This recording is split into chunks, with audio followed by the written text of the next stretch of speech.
लेकिन धीरे धीरे जब सारे परिवार लग रहा है, परमात्मा की वाणी चलती है, उस पर उस वाणी का भी असर होगा और आज पूरा विश्व परमात्मा के चरणों में एक बार आएगा और सबका कल्याण होगा, चाहे किसी प्रकार जन्म हुआ हो।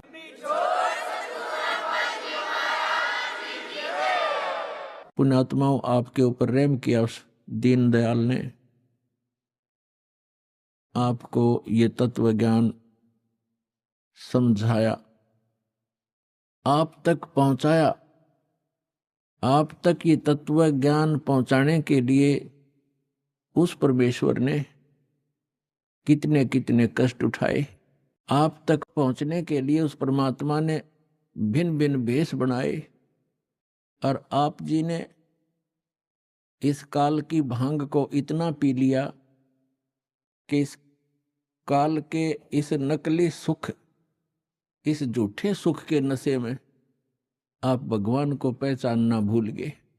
परमेश्वर कहते हैं, मैं रोवत हूं सृष्टि को, सृष्टि रोवे मोहे, गरीबदास इस वियोग को समझ न सकता कोई।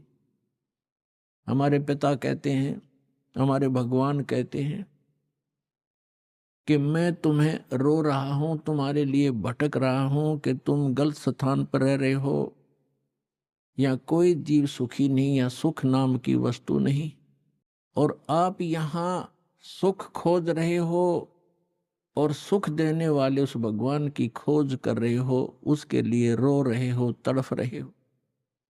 मैं तुम्हारे लिए रो रहा हूं कि मैं हूं वो परमात्मा, मैं तुम्हारा जनक हूं, मैं तुम्हारा पिता हूं। आप जी ने ये गलती की जिस कारण से आप इस काल कसाई के यहाँ फंस गए हो। किसी का बेटा मार रहा है, किसी की बेटी मार दी, कोई किसी का जमाई मर गया, किसी के कैंसर होगी, किसी की टांग कट गई, किसी को कैंसर है, कोई कोड से भुगत रहा है, और शेष बचे हुए ये सोचते हैं कि हम ठीक हैं। यदि आप रोग रहित हैं, कल मृत्यु होगी, फिर गधे बन जाओगे, तो क्या खाक ठीक हो आप? इसलिए परमात्मा याद दिलाते हैं, कबीर ये माया अटपटी, सब गट आन अड़ी, किस किस को समझाऊं, या कुएं भांग पड़ी। परमात्मा कहते हैं, किस किस को समझाऊं। इस काल भगवान ने इस नकली सुख की एक कुएं के अंदर जैसे 1 2 3 क्विंटल भांग घोल कर डाल दे कोई, उस कुएं का जल चाहे 1000 व्यक्ति पी ले, और पीने के उपरांत उनकी एक जैसी गतिविधि, एक जैसी भाषा, एक जैसी चाल हो जाती है, क्योंकि सबको वो नशा हो चुका है। तो इस काल भगवान ने इस त्रिगुणमयी माया की इतनी मात्रा डाल रखी है आपके अंदर कि आपको इतना नशा हो गया इसका।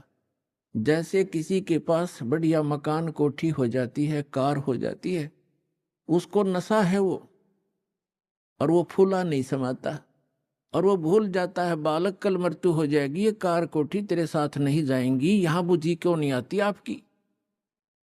परमात्मा हमें याद दिलाना चाहते हैं कि इन सुखों को जहां आप यहां खोज रहे हो, आपको सतलोक में मिलेंगे। यहां तो आपने जो कार भी व्यवस्था कर ली, 36 पंगे पाक है, फिर उसमें कोई इंजन में गड़बड़ है, कोई पेट्रोल डलवाना, जेब देखनी पड़े। सतलोक में चलो, आपको विमान मिलेंगे, और आपकी मन से जहां चाहोगे 1 सेकंड में उड़कर आप पूरा परिवार बैठकर कहीं घूम सकते हो। कोई पैसा नहीं लगेगा, आपको सब वस्तु मुफ्त मिलेंगी, सब सुख होगा, आपकी कभी मृत्यु नहीं होगी। आपका ऐसा ही परिवार वहां सतलोक के अंदर होगा। अभी तक ये मूर्ख बनाया करते थे नकली संत कि वहां प्रकाश ही प्रकाश है, चेतन ही चेतन है, आत्मा उसमें जाकर ऐसे मिल जाती है जैसे बूंद समंदर में। फिर खाक क्या करेंगे वहां जाकर के, इससे यही दुख सुख यही ठीक है। तो उनको अकल थी नहीं, ज्ञान था नहीं, उनका सवनुभव नहीं था, क्योंकि उनकी साधना गलत थी, उनका ज्ञान गलत था। वो काल प्रेरित थे, काल के भेजे हुए आए हुए हैं। तो परमात्मा हमें याद दिलाते हैं कि झूठे सुख को सुख कहे ये मान रहा मनमोद, ये सकल चबीना काल का, कुछ मुख में कुछ गोद।